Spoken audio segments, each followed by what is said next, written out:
Welcome back sa panibago kong video. So ito pala yung karugtong sa una kong video.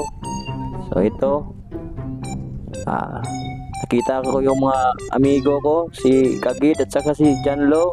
What? So nandito pala sila. Pumunta din sa Pahibas. So ito, nagpatuloy akong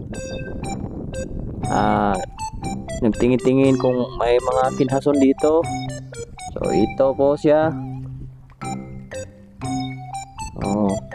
Nagmasid-masid ako kasi yung mga kinhason. So yan mga kadansoy, nandito pala yung mga kinhason. Dito lang sila nagtatapok-tapok. So yan, What? nakikita nyo, maliliit pa sila pero makakain na din. So yan, kinuha ko na. Kasi ang sarap ng sabaw niyan, manamis-namis. Ang sarap yan tulain. So dapat pala maghinay-hinay tayo kasi nagkukublilan sila sa mga dahon at saka sa mga putik. So dapat talagang isisiga natin yung mga mata natin. Yan mga kadansoy. So may pinunit ako pero bato lang pala. So dapat palang himili-himili natin yung mga dahon para makikita natin talaga sila. So patuloy din akong nagtanaw-tanaw dyan. So yan, may nakuha akong 4. Maliliit. A few moments later.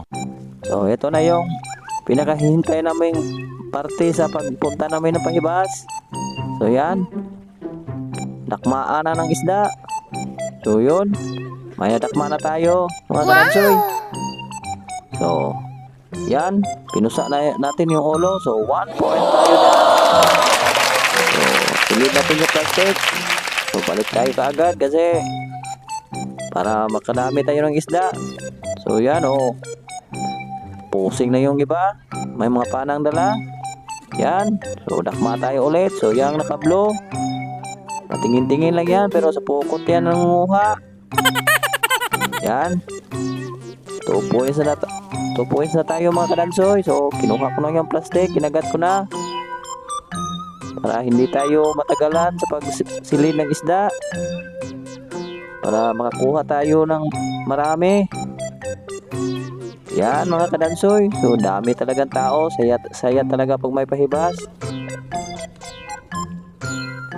So dakma lang tayo ng dakma kasi nagkandarapan na yung mga isda kung saan pupunta.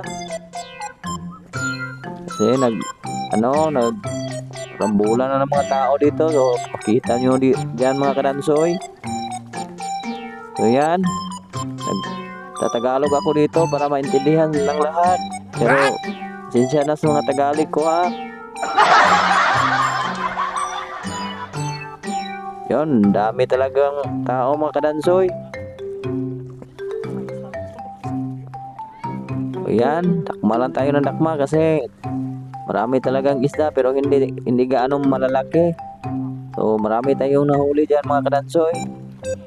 Pero ang sakit ng kamay ko kasi ang sakit pakatinik ng mga danggit. So dami talagang tao mga kadansoy.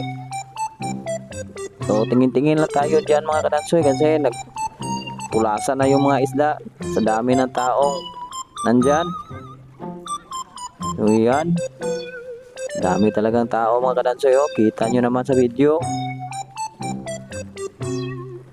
So marami din tayo huli dyan mga kadansoy. May matutula din tayo dyan pagkatapos nyan ng pagkuha namin ng mga isda. So yun mga kadansoy,